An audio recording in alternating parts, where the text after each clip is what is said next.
Adam Jecho and Simon Robertson were some standouts amongst the prospect showcase, and I'm going to talk more about their skills and how they contribute to the St. Louis Blues.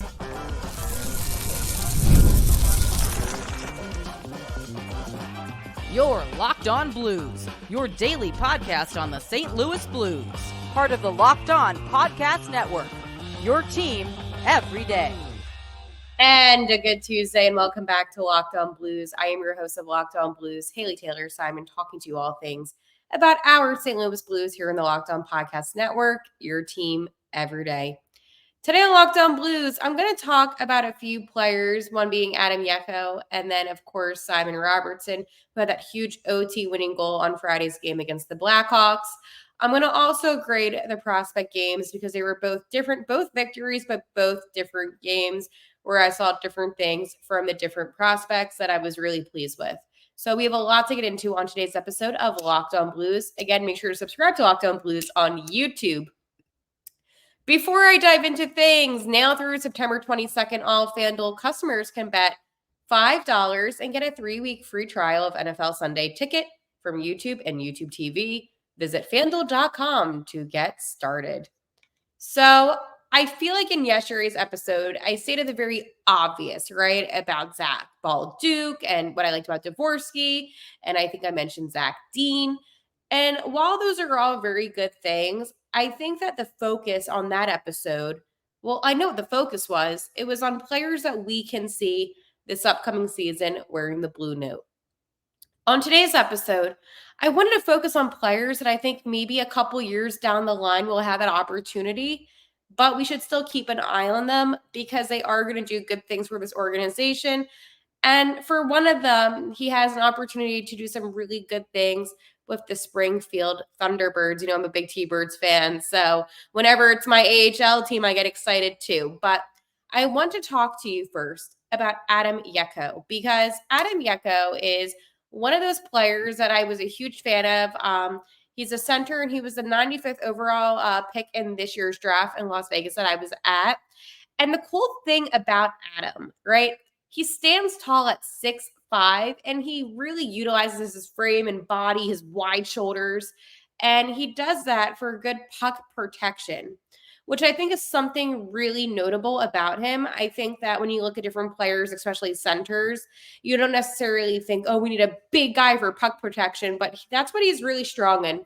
Now, he does have a solid wrist shot, and I won't go on the record and say it's the best, but I'm not going to say it's the worst. It's a solid NHL wrist shot. Could it be improved? Yes, but that is a strength of his, which I really like. But what I want to talk more about is the fact that it's going to probably take him 2 to 3 years to truly develop on his structure, right? I don't want to go and say, oh, a player looks clumsy, a player can't hold their own. That's not fair at all to Adam Jecho. I don't think that's a fair statement. However, there are some things that he can clean up. And I think that's why it's really good that he does take this time to do that. Now, listen, at the end of the day, sure, you know what you're going to get out of him, right? But he is a hard worker, and I do believe with the right, coaching and just time, and that's what it comes down to, he can be one of those players that is NHL ready maybe 2 to 3 seasons. And again, you have to remember his age. He is only 18 years old, so that is still very young. So even if he's 21 when he's ready to come over and play wearing the blue note, I wouldn't take that as a negative. Right now, he's playing for the Edmonton Oil Kings, who a former player of the Oil Kings, who was a captain, is now a current player of the St. Louis Blues. Who would that be? That would be my boy Jake Neighbors. And Adam Jecho at the draft to talk about this. So he said Jake Neighbors, who played for the Oil Kings as well. He was the captain, and we have a ton of posters of him. Last season, he had a great season, and he is one of my role models. Honestly, out of all players to have as your role model in the St. Louis Blues, I would say that Jake Neighbors is a pretty good one to have. I think that there was a lot of fun facts about Adam Jecho that, especially when I was doing all my pre-draft work where I was seeing different prospects, you tend to kind of learn about these players outside of hockey. And, I was looking back at my pre-draft notes about him because he was somebody that I did have my eye on for the St. Louis Blues. And a cool thing about him is that he actually played tennis before he played hockey, which is kind of a funny thing. But at 12 years old, he made the decision to make hockey his main sport. But he did say that tennis is a good sport for hockey players because it starts with, the starts and the stops and good foot position and discipline. So I feel like it's one of those things too where he is such an overall smart player that it's going to show on the ice. And I think of that prospect showcase game, and I'm going to refer to just overall. Okay. You can see that he does have good foot positioning. You can notice those little things once you kind of, see what he does off the ice. And I think, again, he says that he is aggressive on the tennis court, and it kind of translates into, the hockey rink. And it's just so interesting when different players do different kind of training to get ready for, hockey season. And I think that with him playing tennis, you can kind of see it once you now know. So I do challenge you, when you do watch Adam Jecho play, pay attention to his positioning with his feet if you're able to. And you can truly see that he does have good footwork, which again, at a 6'5" frame is really impressive. And, I think that when I did mention his sometimes clumsiness, sometimes I think he goes a little too fast and he doesn't know how to regain that control. But that is something that he can work on. And that's why, again, he's only 18 years old. He's playing for the Edmonton Oil Kings, who honestly are a good team for him. He has plenty of time to do that.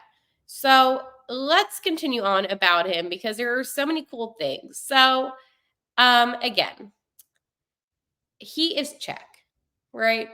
And the Blues also drafted another Czech player called Adam Jecho in the first round of this year's draft. And he did say that, it's really cool to see that Czech players are important to this organization. And he just was so happy about coming here to be on the Blues. And he said that his dad, bought him the full NHL package last season, so he was able to watch a lot of games. And another thing too that he mentioned, obviously being from Czech, obviously the Edmonton Oil Kings are not in Czech. So he did talk about coming to North America and how it was a very good decision. He said it helped him out with hockey and the hockey side of things, but it also helped him out with the everyday lifestyle. So he is fully committed to being an NHL player by doing all that he's doing. And I think for some of these players, again, I was just in Europe, and I know this is not a comparison in any single way, but I can see the differences, right? Versus Europe and North America. Okay, I'm going to leave it at that. There's differences in lifestyle and all that. So I think for him coming over here, knowing, hey, I need to get acquainted with this lifestyle. I need to get familiar with how they play hockey over here because it is a little bit different. He is taking all the right steps at 18 years old to be ready to be in the NHL in a couple seasons. And I think that's something that's worth noting is that he is so determined. And again, this is why he's one of those players that you should have your eye on. Now, honestly, I watched a couple of his games with Czech. Did I understand the commentary? No, because I don't understand it. But I can visually see how he played. And he is a strong, strong, strong player. And again, that frame, huge. And it makes him stand out. And I think that's one of the cool things about him is that you really can see when he is on the ice and you notice it right away. So I really do like that about him. And I do think that overall, gosh, this is so down the line, but maybe he would be a third line, fourth line type of player. I'm not going to go out here on a crazy limb and say, oh, yeah, he's going to be a top 6 forward because he won't be. Maybe he will surprise us, but I don't think he will be. I don't think he's that type of player, but I think he's more of he's still a role player, but maybe just in that third or fourth line. But overall, I was really impressed with his game. And I want to ask you, anybody that is watching this podcast or listening to this podcast of Locked On Blues, did you notice his big frame on the ice? Was that something you noticed right away? Because for me, that was. And whenever he's on the ice, it's kind of hard not to keep your eyes on him. So again, Adam Jecho, a player that I am really excited about. Again, a couple seasons down the line, I would not be surprised if he's wearing the blue note, but he's going to be with the Edmonton Oil Kings. And again, I think that is just such a good opportunity for him to get more acquainted with the game, get more familiar with the game, and really clean up some of these things that he needs to work on. That way he is ready to wear the blue note for the St. Louis Blues. So speaking of things that that I'm going to talk to you about, one of them is my friends over at FanDuel. You've heard us talk a lot about FanDuel, America's #1 sportsbook. Well, we have something a little different for you. Now through September 22nd, all FanDuel customers can bet $5 and get a 3-week free trial of NFL Sunday Ticket from YouTube and YouTube TV. Then with a YouTube TV base plan, you'll be able to watch every regular season Sunday afternoon out-of-market game, which everybody in St. Louis can do. And all you need is a Google account and a current form of payment. You can cancel anytime. Just visit FanDuel.com, download America's #1 sportsbook. So I know I said Eagles money line yesterday, and I'm feeling it today, not just with betting on FanDuel, but just, life. Yeah, that did not go as expected. But however, week 2 was full of upsets, which makes for some really fun, bets that do come true. So let's go talk about maybe some games that you can bet on to win back some of that money. So for Thursday Night Football this week, we have the New England Patriots and those New York Jets, Jets, Jets. I'm going to take the Jets money line. Jets are at home. They have Aaron Rodgers, so I see them. So if you want to make up some of that money that you lost on Monday night, I would take the Jets money line. And then if you want to have some fun with Sunday, a game that I think you could win some good money with, which I like. I'm looking at the Bears and Colts, 1:00 slot, Colts at home, Bears on the road. I say take the Bears money line. I think Chicago is going to do some good things. So take Bears and win back that money. I like football. I play fantasy football. So let me know if you do too. But I also love FanDuel.com. Let's go talk about Simon Robertson. So not only does Simon have, my name, Simon, Haley Taylor, Simon. So the Simon connection. I like that. Had to throw that in there. But Simon Robertson also did a lot of good things. So obviously he had the OT winner from Friday's game, the 4-3 victory against the Chicago Blackhawks prospects. But the cool thing about that goal was that he was looking for the loose puck, and he was able to get the, puck in net. And it was the effort that he displayed on the ice and the hustle that he displayed that was the most impressive. And it was one of those goals where you kind of just thought to yourself, yep, this is the guy that's going to work really hard. After the game, Simon said, I hope they see that I do everything I can, work hard. And I think that's the biggest thing about Simon is that he wants to show everybody his work ethic and how hard he works. And it is definitely notable. I also want to mention too that he did sign a 3-year ELC May 1st of this year. So he will be playing for the T-Birds this season. He's 21 years old from Sweden. And again, 21, I know what you're thinking. Hey, isn't that a little old to sign your ELC? Not really.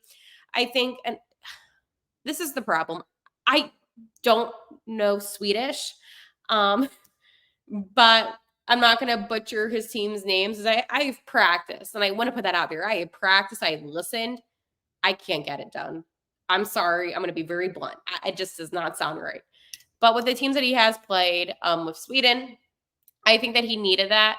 And I think that he knows that he needed that too, because he did talk about a little bit about his time. So he said, I played senior hockey for 3-4 years now, so it feels like I know how to play smart when I try to do something. I've been playing in the fourth line for over there for like 4 years now. I kind of know that role. Again, a little bit of a language barrier. But what he is trying to say is that he is solid on the fourth line and he knows his role on the fourth line. And I think that's another thing too that you also need to kind of look at and say, wait, This is a player that plays on the fourth line, that knows that role and doesn't seem upset about being on the fourth line, which means that he doesn't have an ego. I know in some aspect all athletes do have an ego, but what it shows me is that this guy is a team player and he knows his role. I think that being a fourth line, being in the fourth line isn't a bad thing. It doesn't mean that, you're one of the worst forwards. It doesn't mean that. What a fourth line player does is just as important as the first line guys. And sure, you can make the argument that the guys on the first line are more talented. Absolutely. I wouldn't disagree with you on that. However, what are some of the problems that the Blues have had in past seasons?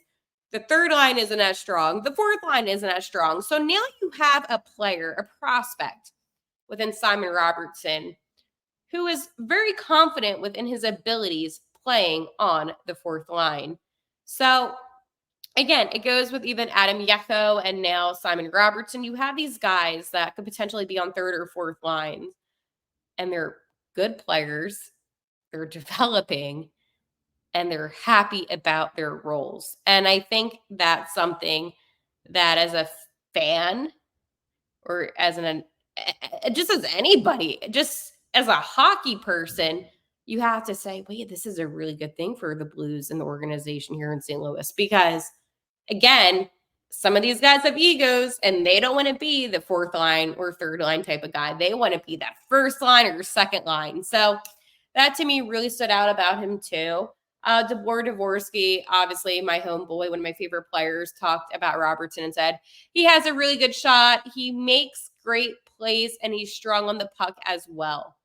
One thing that I like about that is that Dvorsky, again, Dvorsky, I could go on and on about him. One of my favorite players, one of my favorite prospects that will turn into one of my favorite players. I love his game. I watched a lot of him play. Talked about him a lot on yesterday's episode. But what I like about that is that if Dvorsky can acknowledge Robertson's talent, not a bad thing, and that makes me happy. Overall, I'm just really excited about him. Simon Robertson also commented, they want me to play, and I'm so happy I get the chance to come over here. I've been wanting to come over here since I got drafted. They thought it was the right time now. I'm really excited for this season. So why do I want to bring up that quote about him? Because you might be looking and saying, hell, he's 21. Well, you heard the quote of him talking about how he was able to play professional hockey in that fourth line position and how he was able to gain confidence and how he was comfortable in that role.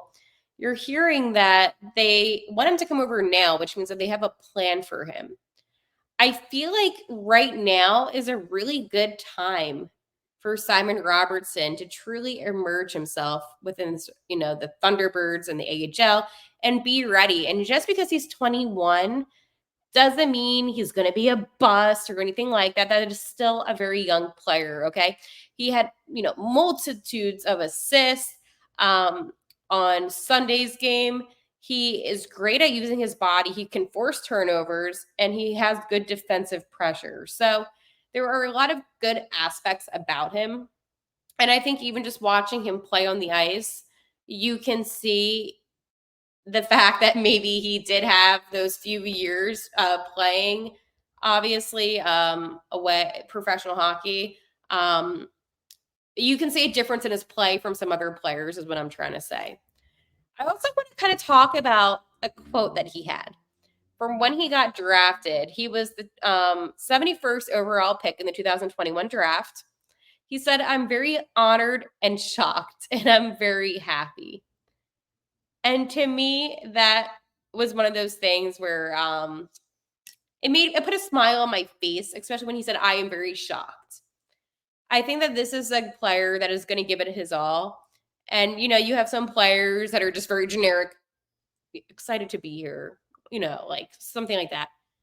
But saying that he is shocked, that to me just sounds like a guy that knows his dream is coming true due to his hard work. So I like humble players, but I also like players that I just really see him having a future here. And it makes me very excited for this upcoming season.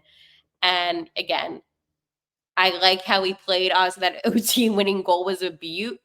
But again, I think, take the time with the Thunderbirds. A couple seasons. Who knows? Like, he might even get called up this season. You just never know what can happen. So again, another player that I am excited about.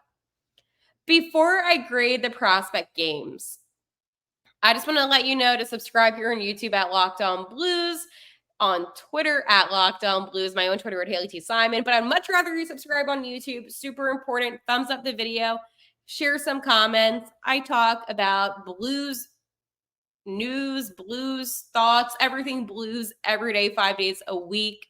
I have on cool guests. I get exclusive coverage and content. Just it's a whole bunch of things going on here on this YouTube channel. And I know that some of the videos were pre-recorded prior. I was in Europe for a couple weeks, so I just wanted to enjoy, Europe and truly immerse myself with the experience that I was going to be having. So I decided not to record any current videos, but I hope that you understand that that's usually never going to happen. I will be heading out to St. Louis this season, so excited to be out in St. Louis. So that is that. Now let's get to grading these prospect games. You had a 4-3 overtime victory over the Chicago Blackhawks on Saturday, not Friday. See, that's what happens with time zones. I'm all messed up. But I would say, and because of Simon Robertson's goal, it's really hard for me to do it like letter grades. I'm going to do number grades, 5 being the best, 1 being the worst. I'm going to give that game a 4.4. Okay. I think that game just really truly displayed the prospects' talents. I mean, Chicago, I'll give it to them.